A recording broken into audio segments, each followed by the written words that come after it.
Ayan, nakabili ako ng maskara ng baboy.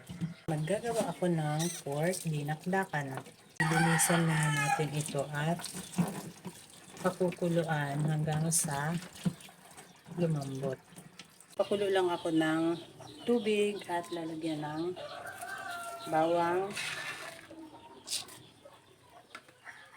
pamintang buo, at bay leaves.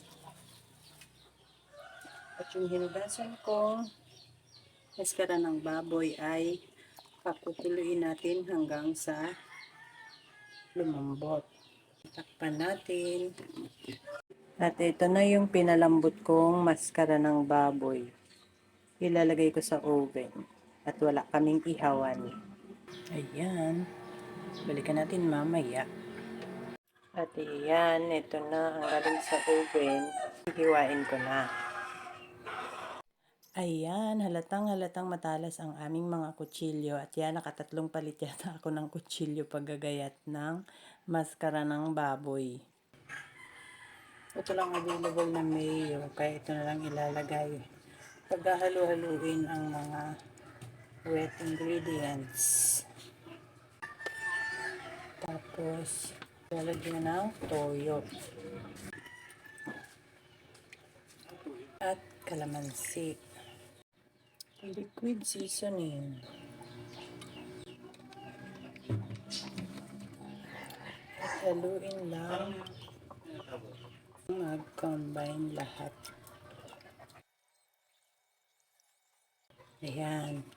Tapos, iset aside na natin. At ito na ang ating hiniwang maskara ng baboy. Paghahalo-haluin lang natin ang dry ingredients. Sibuyas, siling green at pula.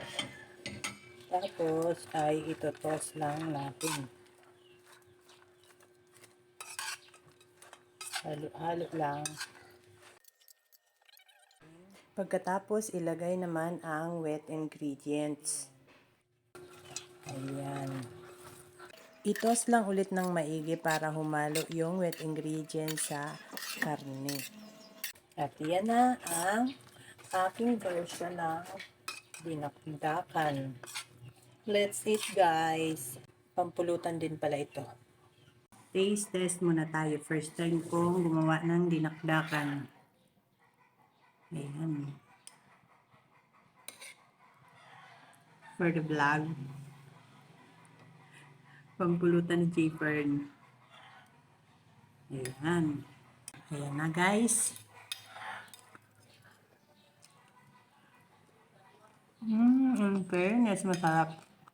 Masarapan din si J-Fern. Pinatikim ko kanina.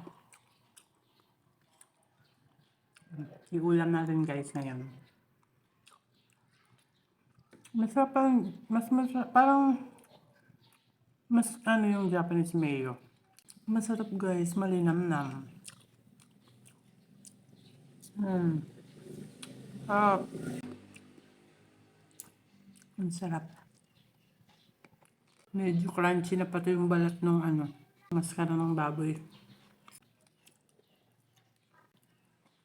Favorito ni J-Fern. Napapadami niya akong kain.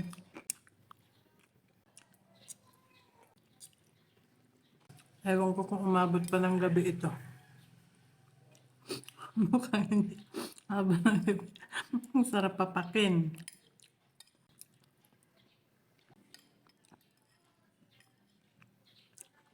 Malinamnam kaya masarap.